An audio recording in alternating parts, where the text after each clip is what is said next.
Chers amis, bonjour.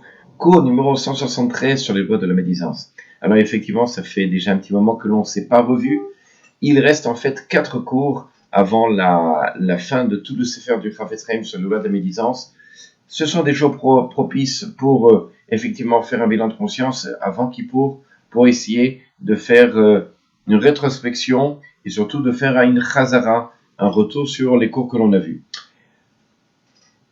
Il est, comme nous dit le Chafetz Chaim, il est défendu de croire au colportage, même si celui qui la rapporte est très proche de l'objet de l'information et ne voudrait pas le voir inutilement entraîné dans une moule. Même si, encore une fois, il est clair que le rapporteur n'a que l'intérêt de son interlocuteur en tête, on n'a pas le droit de croire ce qu'il dit comme s'il s'agissait d'un fait. Si on a du mal à se convaincre que ce rapport, on va dire comme ça, est totalement faux, on doit au moins se dire que l'interprétation qu'on lui prête est inexacte et que la personne en cause n'a pas de mauvaise intention, n'a pas eu en tout cas de mauvaise intention.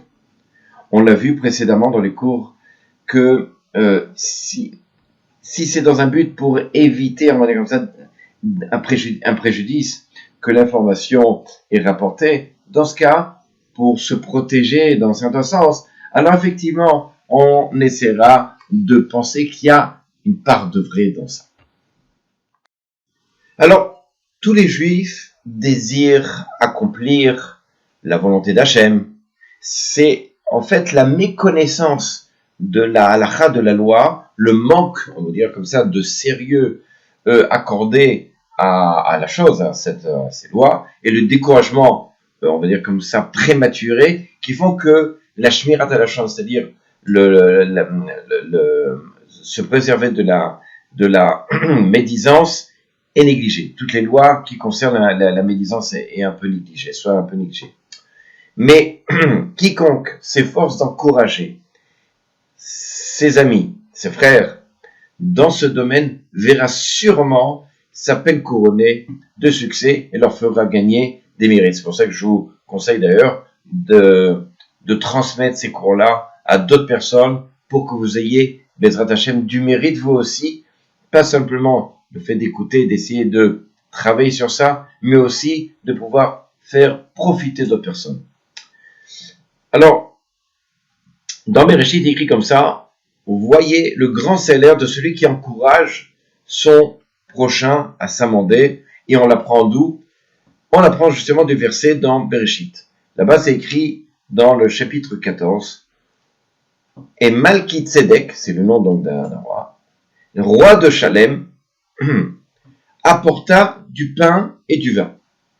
Bon, là-bas, la Gemara dit, enfin le Midrash, il dit comme ça que Rabbi Chia Rabba dit, lorsque l'âme d'un tzaddik, d'un juste, qui a encouragé ses prochains à se repentir dans ce monde,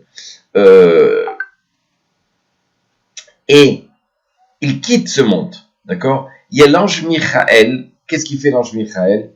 Qui est chargé d'amener les âmes des justes devant le Créateur, devant Kadosh Baruch Hu, va à sa rencontre, comme il est écrit là-bas justement dans Malki Tzedek. Il s'agit de qui? De Michael, qui est le chef des gardiens des portes, on l'appelle comme ça, il dit, du Tzedek, de la justice, roi de Shalem.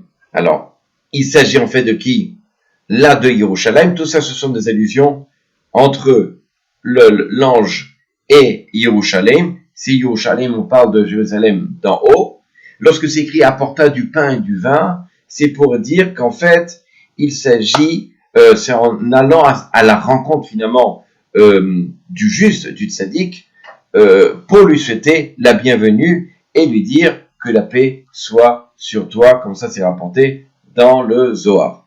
Alors, ailleurs le Zohar, il nous dit aussi, chaque jour, une voix céleste se fait entendre et dit, grand est le mérite de ceux qui se consacrent à l'étude de la Torah, qui font gagner des mérites à leur prochain et ignorent le mal qu'on leur a fait. 3 choses dans lesquelles c'est importantes. On a dit, faire mériter, se consacrer à la Torah, faire mériter les son prochain dans les mitzvot, dans l'étude de la Torah, et ignorer le mal, faire abstraction à ce qu'on peut nous faire. Chazé Shalom, à bientôt.